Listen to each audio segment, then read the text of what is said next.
juga Budi dan Sekretari Teater segala macam, dan salam hormat saya juga kepada Pak Bupati Indonesia, Bapak Adi Fitra dan Bapak Sulaiman Junaid, semua kepada ribuan narasumber yang berada di samping saya ini, Bapak Heri Mudohorianto dan juga spesialis semua. Enggak, itu panggil Bapak, saya panggil Abang dan Mas. Udah Yose di Zamanua dan Mas Gari. Kalau orang seni itu enaknya gitu, manggilnya nggak perlu formil, enaknya manggilnya selalu pengen muda. Bu Ira sebenarnya juga nggak mau dipanggil ibu, pengennya dipanggil kakak, ya Bu ya, Kak Ira maunya. Jadi biar muda terus gitu. Makanya selalu berkarya sampai waktu yang tak terbatas. Nah, hari ini kita akan melihat bagaimana dua tokoh kita, Mas Garin dan juga Uda Yose, mempresentasikan atau mungkin memberikan pikiran-pikiran beliau kepada kita semua tentang bagaimana respon terhadap implementasi aktualisasi Pancasila skala mikro dengan pendekatan seni budaya. Kalau Mas Garin dari Fakultas Sinematografi, sementara Uda Yose Fakultas Teater, ya. Nah, Mas Garin ini kelahiran Yogyakarta. Baru lebih dari sebulan beliau lahir, dari tahun 61, 6 Juni yang lalu. Dan beliau merupakan salah satu produser juga, sutradara Indonesia yang sangat populer dan kita semua tahu. Beliau juga mengajar di beberapa perguruan tinggi di Indonesia. Dan beliau di samping sebagai sutradara juga menulis skenario, produser, dan banyak penghargaan yang beliau raih di film-film dalam tingkat festival internasional di dunia. Begitupun dengan Uda Yose Rizal, beliau memiliki grup teater anak yaitu Teater Tanah Air. Kelompok ini beliau pimpin dan sudah memenangkan beberapa festival di beberapa negara. Dan bulan depan bocorannya beliau akan ke Jepang bersama pertunjukan dan anak-anaknya. Ya. Dan beliau juga cukup banyak mendapatkan penghargaan di beberapa festival yang ada di dunia dan juga Indonesia. Baik, saya tidak akan memperpanjang lebih banyak lagi karena kita ingin melihat bagaimana pikiran-pikiran dua orang tokoh besar ini bisa memberikan influence kepada kita semua hari ini untuk melihat sejauh apa kedua tokoh ini mampu melihat implementasi aktualisasi Pancasila skala mikro dengan pendekatan seni budaya. Baik, Mas Garin akan berbicara tentang seni dan ketahanan budaya bangsa. Dilanjutkan nanti dengan Uda Yose Rizal Manua yang berbicara tentang teater, media transformasi moral sekaligus revolusi mental. Saya berikan waktu seluas-luasnya kepada Mas Garin untuk sesi awal. Silakan, Mas. Selamat siang, sore, assalamualaikum warahmatullahi wabarakatuh. Ini kalau tadi orang penyair pasti baca puisi ya. Kalau kemudian membaca kalian semua dan beberapa bacaan. Jadi menyapa orang Batak, menyapa gitu. Kalau saya orang film harus bicara tentang film. Dan salah satu yang terpenting sebetulnya adalah tentang Usmar Ismail. Usmar Ismail tahun 1921 dari Bukit Tinggi. Dan kenapa penting? Karena Usmar menunjukkan bagaimana kelahiran dia sebagai orang film. Dan jangan lupa, Usmar adalah seorang bapak bangsa. Karena dia pahlawan nasional dan kemudian disebut sebagai bapak dari perfilman Indonesia. Usmar Ismail. Dia lahir dari keluarga bangsawan dan dilatih berbahasa Melayu tinggi. Oleh karena itu jangan lupa kemudian Usmar bertumbuh menjadi sastrawan, teaterwan, dan kemudian berbikin film. Tapi dia juga wartawan, editor, dan kemudian dia juga seorang pebisnis. Jual kuliah orang Minang, pub yang paling pub itu menjual minuman keras. Pertama kali di Jakarta yang bikin ya Usmar Ismail orang Minang. Kalau kita baca betul sejarahnya, jadi dia antara bisnis, politik, dan seni ditumbuh di dalam dirinya. Itu satu, Usmar Ismail kenapa menjadi sangat penting, dan film pertamanya judulnya Darah Doa. Darah dan Doa dianggap sebagai film pertama Indonesia dibikin oleh orang-orang Indonesia, Usmar Ismail. Pertanyaannya adalah pada kita sendiri, dia lahir dari dunia apa? Dalam membuat film, dia lahir dari dunia propaganda. Ya, kalau kita kan ada propaganda Pancasila kan? Kita sering merasa risih dengan kata propaganda. Tapi Usmar nasibnya justru muncul, dan film Indonesia sejarahnya, khususnya film cerita, muncul dari sejarah propaganda. Propaganda Jepang. Jadi ketika Jepang datang ke sini, dia menggunakan seluruh unsur seni, teater, ya kan? Sampai film, sampai nyanyi untuk propaganda Asia Timur Raya. Dan sangat berhasil di awalnya. Usmar belajar dari seorang guru yang bernama Dr. Guyum, adalah seorang Korea. Jadi kalau film Korea sekarang terkenal, biasa-biasa saja. Karena guru pertama Usmar Ismail adalah orang Korea yang dibawa oleh orang Jepang untuk mendidik filmmaker negeri ini. Maka Usmar mengatakan di dalam bukunya, dia menulis buku yang luar biasa, mengatakan sejarah film fiksi atau cerita pertama dilahirkan oleh bapak-bapak dan guru-guru Jepang dalam apa yang disebut kantor propaganda Jepang. Kenapa? Karena Dr. Guyum sangat pandai mengolah perasaan dan mengungkapkan cerita-cerita untuk mempengaruhi orang. Dan Usmar bilang, saya belajar dari itu untuk membuat karya-karya fiksi yang pada awalnya kisah-kisahnya tentu mempunyai nilai-nilai ketahanan bangsa. Lihat Darah dan Doa, Karl Marx. Film itu tidak terasa propagandanya. Propaganda yang baik adalah propaganda yang tidak terasa propaganda. Siapa yang suka film Korea tuh?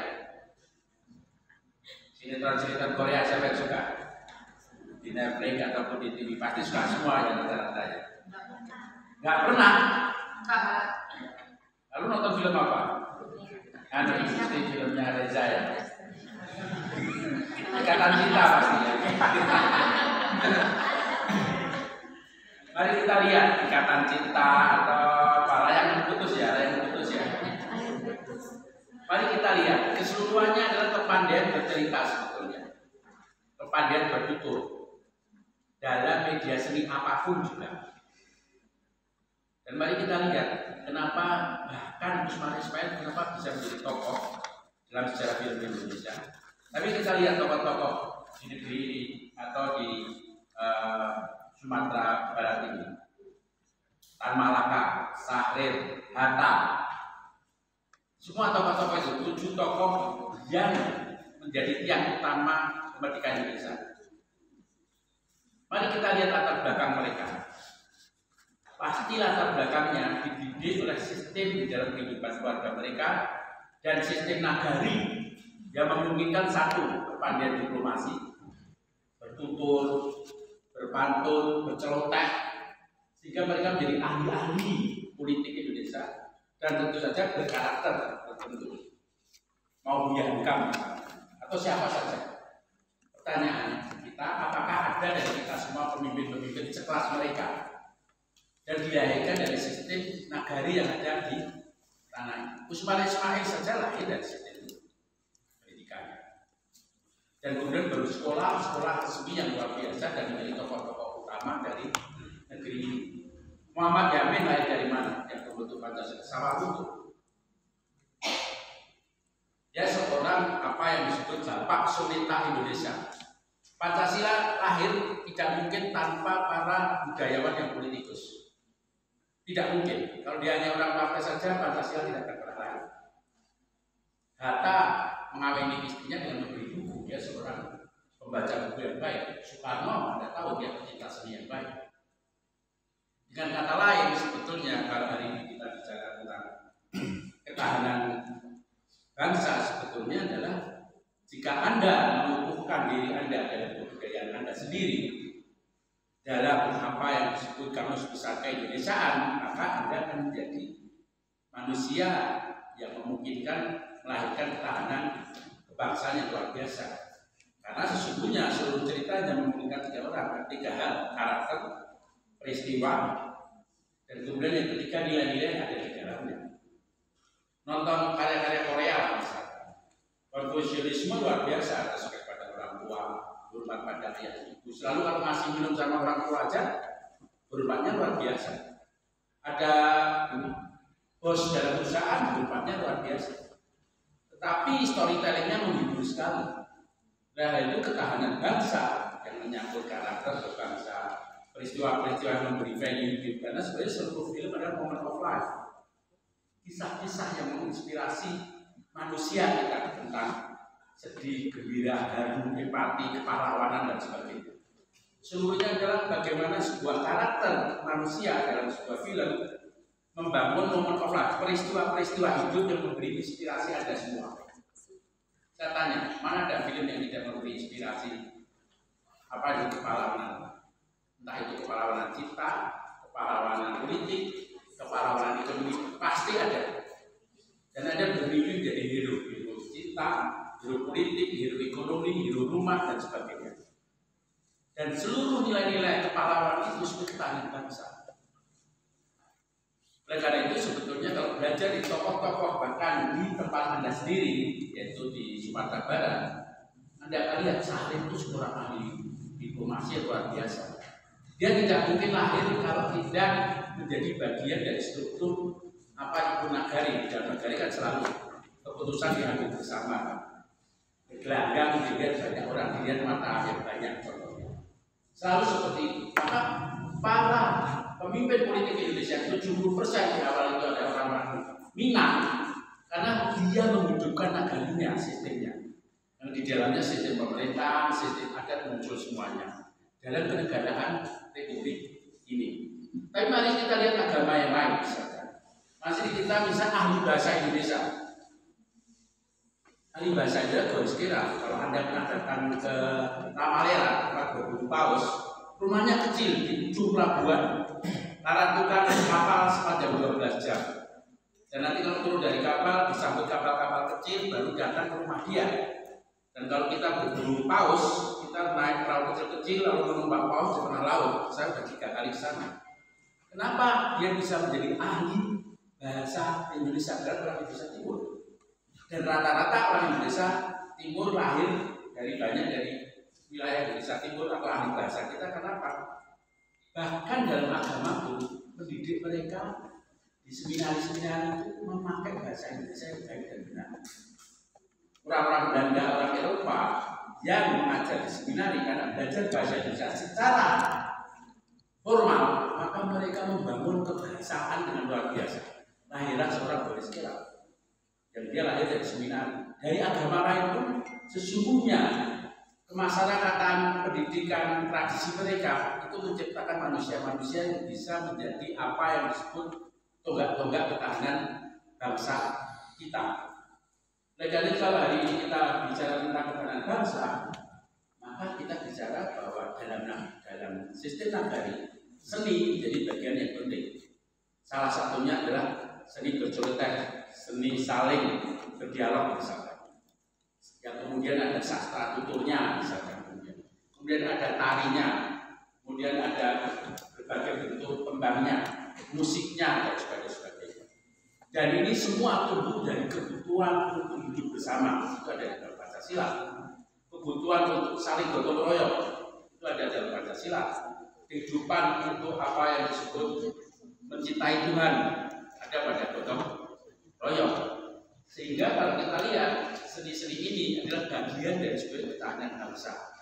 Maka kenapa pemimpin kita tidak pernah lahir kembali sekuat Malaka, Sahrir, Hatta dan sebagainya?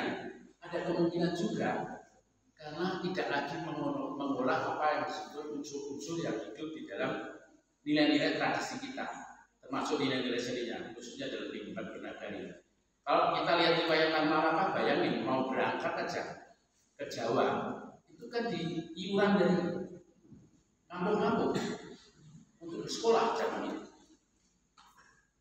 Gotong royong untuk beasiswa zaman itu dilakukan oleh kampung-kampung di Minang. Ya, karena itu yang ingin saya katakan bahwa ketika kita sering mengatakan sekali ya. Kalau kita menjadi risih itu biasa aja. Tapi propaganda yang terbaik adalah yang tidak dirasakan sebagai propaganda. Bapak perfilman Indonesia adalah lahir dari sebuah institusi propaganda terbesar dunia. Itu propaganda Asia Timur Raya oleh Jepang. Dan pendidiknya adalah ahli-ahli film terkemuka dunia. Karena waktu itu Akira Kurosawa di era kedudukan Jepang sudah terkenal di seluruh dunia. Nah, contoh-contoh kecil ini hanya menunjukkan bahwa pertama, dalam kebudayaan Anda sendiri yang dalam apa yang berranah keindonesiaan, maka nilai-nilai apa yang Pancasila itu selalu hidup di dalamnya. Dalam nilai Pancasila terkandung cara-cara ekspresi.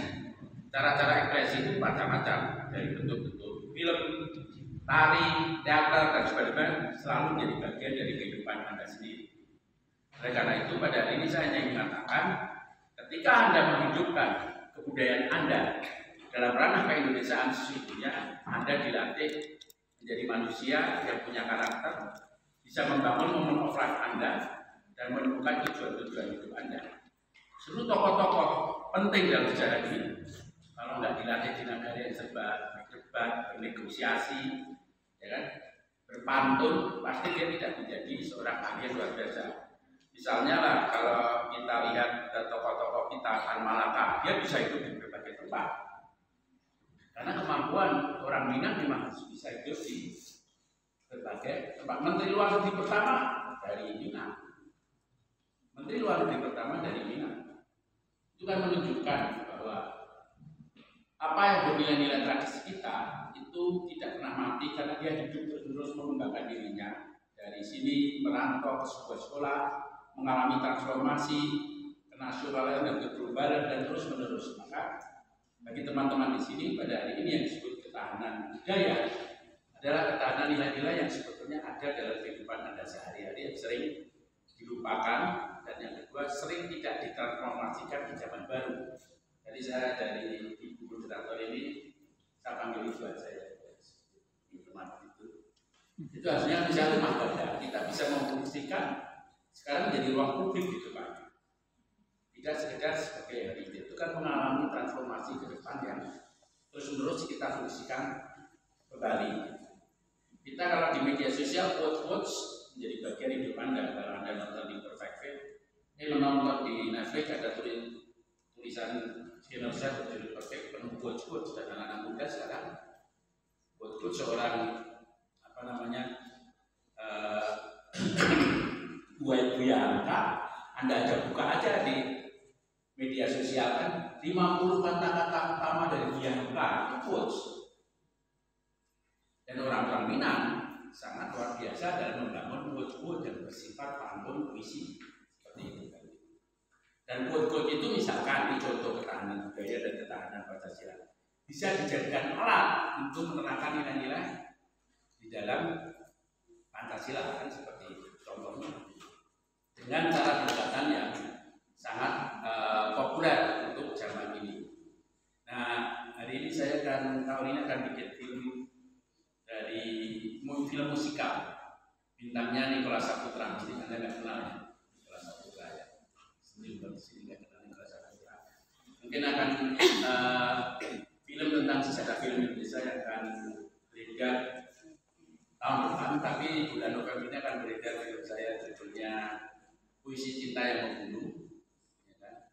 Kisah laki-laki, para lelaki playboy yang suka membuat puisi dan mengecewakan para gadis yang dibunuh selalu sama sosok yang menyeramkan. Jadi bagi cewek-cewek yang pernah dikecewakan laki-laki, ya kan? Buaya, maka perlu menonton film saya judulnya Buaya Membunuh, bintangnya Mawareva. Jadi pada bulan November akan main di Facebook. Tapi hari ini kita sebetulnya merenungi kembali tokoh-tokoh kita, tokoh-tokoh yang punya karakter, punya kemampuan keterampilan politik, sosial, budaya, yang ternyata pada masa kecilnya hidup dalam suatu sistem budaya yang melahirkan berbagai karakter yang berbeda, baik itu di Indonesia Timur, di Indonesia Barat, di berbagai wilayah di Indonesia juga yang berbeda-beda. Dan pada akhirnya, seperti saya ingin mengatakan, Ketika Soekarno melahirkan Pancasila, salah satu penting kemampuan Soekarno bercerita. Dan bercerita ini menjadi sangat penting karena seluruh yang membedakan manusia dengan hewan adalah manusia punya kemampuan untuk memberi simbol dan apa yang bernarasi, menceritakan sesuatu. Bahwa kalau Anda lihat seluruh kitab suci di dunia, itu salah satu keunggulannya dalam memberikan nilai-nilai pada manusia adalah yang tidak bisa dilakukan oleh manusia lain adalah kemampuan bercerita. Jadi kalau Nabi Muhammad hijrah misalkan, di sini kan, maka kalau kita ke Mekah, keliling dulu Ka'bah, kan bercerita ya. Lalu tanya diri sendiri, saya mau kemana, saya sedang apa, dan apa yang saya punya, dan apa yang saya mau. Itu kan keliling Ka'bah berapa kali bertanya seperti itu. Maka ketika kita membangun sebuah kemampuan untuk misalkan mengomunikasikan manusia, kita bertanya apa yang kita punya sih? Lalu apa yang akan kita lakukan sih? Apa yang akan kita ceritakan sih? Lalu kemudian lari-lari dari sini, lalu kemampuan untuk sendiri juga. Istri Nabi sendiri lalu dapat air jam-jam. Air jam-jam itu tidak sekedar air ya, tapi menemukan suatu hasil. Jadi kalau kita mampu sendiri-sendiri dari suatu hasil, kerja keras kemana-mana mencari referensi, kita sendiri menulis pasti akan menghasilkan sesuatu. Atau menulis program dan keberanian itu sendiri.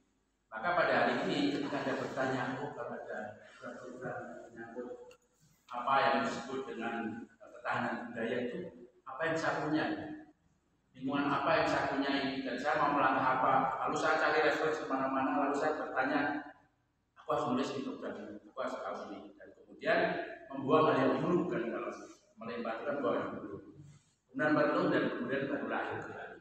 Kan sebenarnya hijrah semacam itu. Nah, seluruh kitab menceritakan tentang apa yang disebut kemampuan bercerita. Dalam kemampuan bercerita adalah kemampuan daya hidup untuk menemukan sesuatu. Nah, hari ini saya ada dari Bapenas ya. Ini datang ke sini. Kenapa kita memerlukan kemampuan bercerita dan kemampuan metode untuk menemukan apa yang jadi tujuan-tujuan kita kalau kita mau bikin sesuatu, contohnya seperti itu. Kenapa teater tidak termasuk di faktor yang tidak banyak diberi bantuan pemerintah? Contohnya, ya, misalkan di dinas, film banyak sekali kan, gitu kan, tari banyak sekali, gitu kan, bahkan media baru banyak sekali, gitu kan, sastra tutur banyak sekali. Saya tanya, teater banyak kan? Semangat banget. Enggak. Kenyataannya memang enggak. Karena dalam seluruh sejarah mau nabi, mau pahlawan, ketika mau mencapai tujuan, dia harus menemukan skema jalan, metode untuk menentukan jalan hidupnya untuk mencapai sasaran.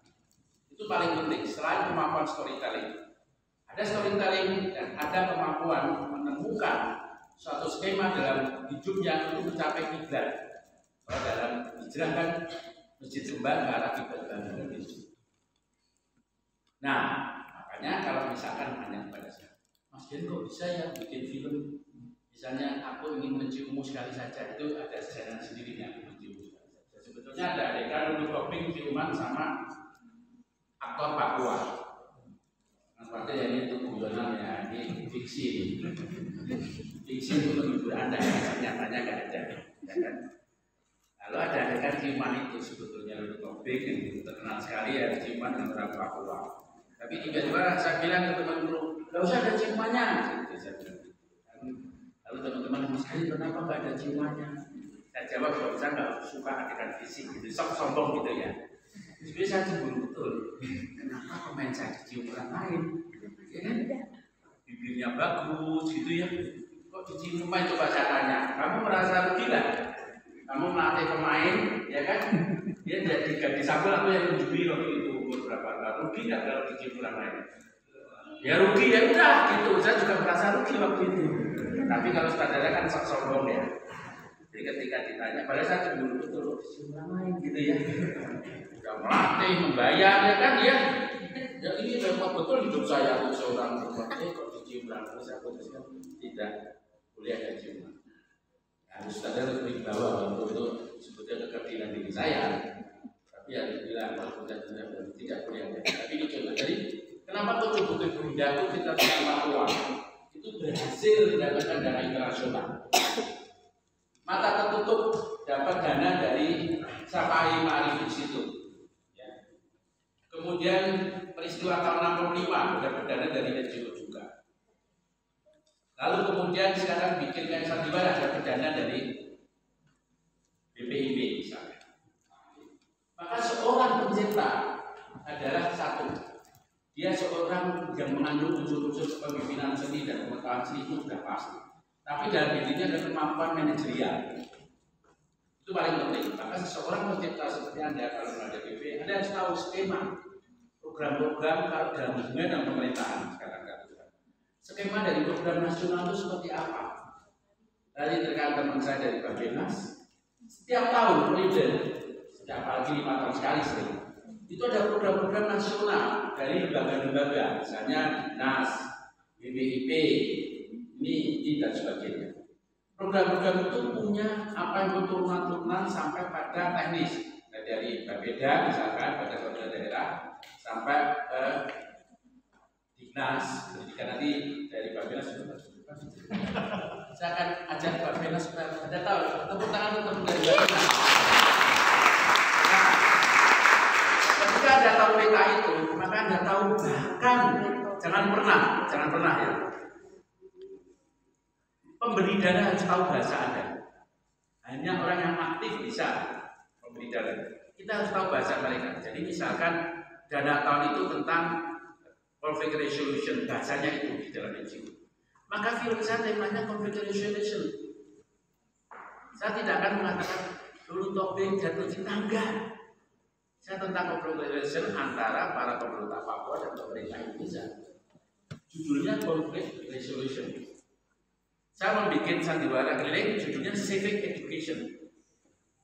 Saya memahami betul apa itu skema dari apa yang disebut nasional untuk pendidikan berbangsa sampai pada tingkat teknis.